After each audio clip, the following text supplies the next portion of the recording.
Բարև, դու գտնվում ես Գրիգար Տալիքում և իմ անունը Սուրեն է, մասնագիտությամբ ես թվային նկարիչ եմ, որոշել եմ ալիքում տեղադրել վիդեոդասեր վերաբերվող թվային նկարչությանը, սա առաջի վիդեոն է տվյալ ֆորմատում, դրա համար կսկսենք հեշտից, ուզում եմ նկարենք մի հատ փոքր կերպար, որտեղ քայլ առ քայլ քեզ ցույց կտամ, թե ինչպես հորինել նրան, մշակել և հասցնել վերջնական ավարտուն տեսքի, հուսով եմ քեզ դուր կգա, գնացինք։ Նկարելու ենք խխունջի կերպար, բայց նախքան ստեղծագործական էտապին անցնելը շատ կարևոր է հետագա աշխատանքի պլանավորումը։ Պետք է ուսումնասիրել թեման եւ ձեռքի տակ հավաքել տարբեր ռեֆերենսներ։ Դրանք փնտրելու համար ես օգտագործում եմ մի քանի կայքեր՝ pinterest.com, artstation.com, behance.net, deviantart.com։ Moodboard ստեղծելու համար խորհուրդ կտամ օգտագործել PureRef ծրագիրը։ Այն իրենից ներկայացնում է դաշտ, որտեղ կարող եք միաժամանակ տեղադրել ձեր բոլոր ռեֆերենսները։ Ծրագիրը անվճար կարելի է ներբեռնել օֆիցիալ կայքից։ Հղումը կթողեմ նկարագրությունում։ Դե ինչ, մենք ունենք պլան, որով շարժվելու ենք, իսկ դա նշանակում է, որ կարելի է անցնել ամենակարևոր էտապներից մեկին՝ սկեթչին։ Ինքս էտապը համարում եմ ամենաստեղծագործականը եւ կարևորը, քանի որ իմ աշխատանքային փորձից ելնելով եկել եմ այն եզրահանգմանը, որ վատ սկեթչ հավասար է վատ վերջնական աշխատանք։ Շատ նկարիչներ կարծում են, որ գունային մշակումից հետո սկեթչի էտապում թույլ տրված սխալները կանհետանան, բայց դա այդպես չէ։ Դրա համար խորհուրդ եմ տալիս, նախքան մշակմանը անցնելը, ստուգել ձեր էսքիզը եւ լիովին վստահ լինելուց հետո, որ ամեն ինչ նորմալ է, նոր անցնել մշակմանը։ Սկեթչի էտապում պետք չէ հետևել գծերի կոկիկությանը, այստեղ կարևոր է գտնել ընդհանուր ֆորմաները։ Կերպարը հետաքրքիր դարձնելու համար կարևոր է ավելացնել չափային կոնտրաստներ, բայց միևնույն ժամանակ սիլուետը պետք է մնա կարդացվող։ Դրա համար առանց դետալներ ավելացնելու ես փորձում եմ արագ էսքիզների շնորհիվ գտնել ամենաբալանսավորված տարբերակը։ Սևագիր սկեթչը ավարտելուց հետո ես սկսում եմ մաքրագրել այն եւ ավելի կոնկրետացնել, բայց այստեղ էլ պետք չեն իդեալական ուղիղ գծեր։ Դրանք անցնենք հաջորդ էտապում։ Իսկ հիմա հարկավոր է կերպարին հաղորդել ավելի վառ էմոցիա եւ ավելի ճշգրիտ կառուցել նրա մարմինը։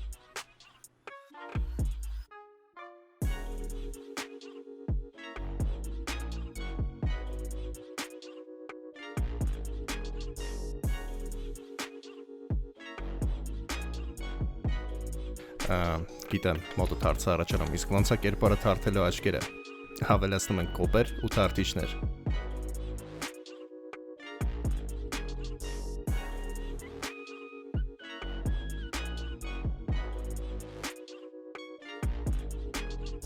Լայնի էտապը ստեղծագործական չէ եւ ժամանակատար է։ Հենց այդ պատճառով շատ նկարիչներ չեն սիրում աշխատանքի այս հատվածը։ Կար ժամանակ, երբ իմ ամենասիրած նկարիչը Պատրիկ Բրաունն էր, եւ ես իմ բոլոր աշխատանքները նկարում էի լայնի միջոցով, ինչպես դա նա էր անում։ Երևի հենց դա է պատճառը, որ չունեմ զզվանք այս էտապի նկատմամբ։ Շատ նկարիչներ լայնի հաստության շնորհիվ ցույց են տալիս օբյեկտի հեռու կամ մոտիկ լինելը։ Օրինակ մոտիկ առարկաները նկարում են հաստ լայնով, իսկ հեռուները բարակ։ Այս անգամ իմ վերջնական աշխատանքում լայն չի լինելու։ Դրա համար էլ կնկարեմ բարակ վրձնով, քանի որ հաստ լայնի դեպքում ավելի բարդ է ֆորմայի իրական սահմանները հասկանալը։ Եթե ձեր մոտ չեն ստացվում հստակ սահուն գծեր, ապա խորհուրդ կտամ օգտվել վրձնի ստաբիլիզացիայի կարգավորումներից։ Այդ կարգավորումները կան նաև Photoshop-ում։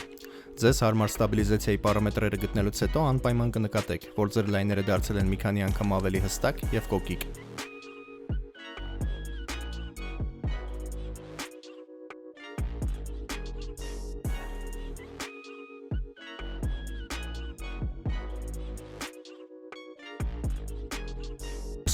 Եթե դու ես ներվային նկարիչներից մի փոքր էլ դիմացի, շուտով լայնը վերջացնում ենք ու անցնում ենք ավելի համով մասերին։ Մի փոքր էլ սպասի։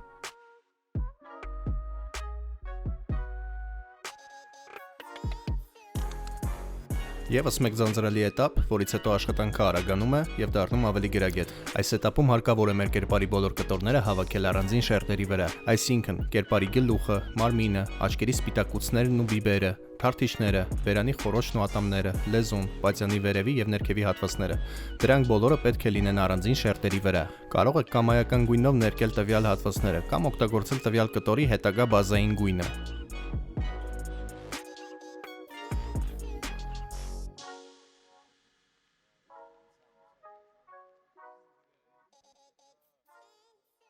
Նախքան ռենդերինգին անցնելը կա շատ կարևոր քայլ, որը սկսնակները բաց են թողնում եւ դա նպաստում է հետագա սխալ մշակմանը։ Պետք է աշխատանքի հենց սկզբում որոշել, թե որ կողմից է ընկնելու լույսը։ Դա կլինի ուղեցույց ամբողջ մշակման ընթացքում, թե որտեղ նկարել լույս, իսկ որտեղ ստվեր։ Մեզ մոտ լույսը կլինի աջ անկյունում։ Հիմա նախորդ էտապում հավաքված ամեն շերտի վերևում ստեղծում ենք նոր շերտ եւ աջ կլիկ անելով նրա վրա սխմում ենք Create Clipping Mask տողը։ Այժմ վերևում ստեղծված շերտը կապակցված է կերպարի երեսի կտորի հետ եւ այն ամենը ինչ կնկարեմ այս շերտի վրա դուրս չի գա երեսի սահմաններից։ Իսկ ամենահավեսն էլ այն է, որ նմանատիպ շերտեր կարելի է ավելացնել ցանկացած քանակով։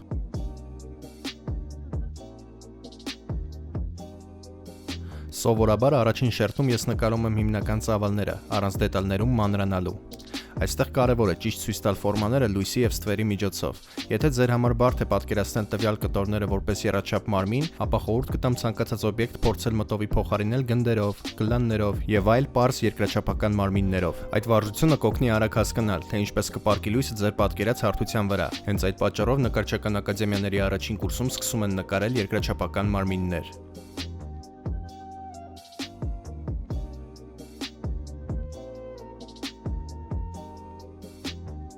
Հաջորդ ավելացված շերտերում ես արդեն ավելի եմ կոնկրետացնում ֆորմաները, նկարում եմ ավելի մուգ ստվերներն ու բլիկերը, ավելացնում եմ տեքստուրա եւ փորձում եմ գույները ավելի հետաքրքիր դարձնել։ Պետք չէ նաեւ մոռանալ մշակվող օբյեկտների ֆիզիկական հատկությունների մասին, քանի որ կախված թե ինչ նյութից է պատրաստված նկարվող օբյեկտը, նրա մշակումը կարող է լինել տարբեր։ Օրինակ, խխունջի պատյանը ունի փայլող հարթություն, դրա համար նրա վրա կլինեն շրջակա միջավայրից ընկնող ռեֆլեքսներ։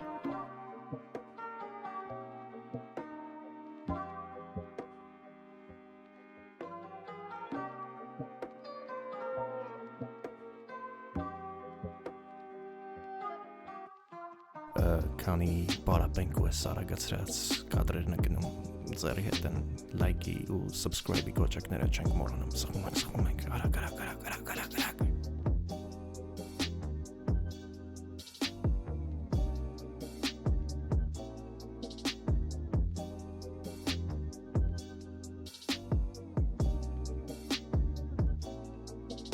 Ֆինալիզացիայի этаպում բոլոր օբյեկտները արդեն պատրաստ են ու կարելի է կառավարել դրանց գունային հագեցվածությունն ու երանգը, կոնտրաստը եւ փորձել գտնել առավել գեղեցիկ համադրությունը։ Քանի որ ռեֆերանսներից մեկում ինձ դուր եկավ շրջակա միջավայրը, որոշեցի նույնպես ավելացնել background մեր խխունջի համար։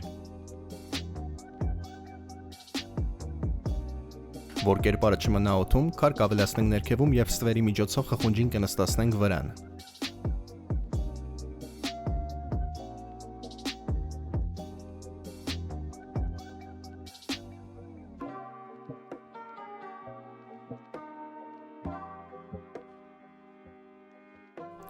Ուստի հայտնվում է իմ ներքին ձայնով ասում ռադար են քարի վրի փոսերը, դե ես ով եմ որ չի ենթարկվեմ։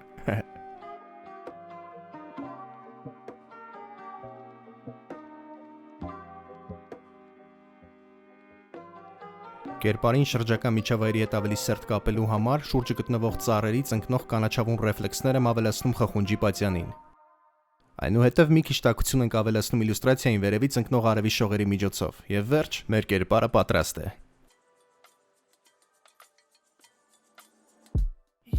Հենց այս քայլերին հետևելով դու կարող ես նկարել քո կերպարին։ Եթե վիդեոն նայելուց հետո մնացել են հարցեր, ուրեմն գրի կոմենտներում, ես կպատասխանեմ դրանց։ Նաև չմոռանաս գրել, թե ինչ թեմայով կուզենայիր լիներ հաջորդ վիդեոն։ Իսկ հիմա բութմատը վերև, գրանցում, զանգակ, որ բաց չթողես հետագա դասերը։ Իսկ ձեր հետ Սուրենն էր։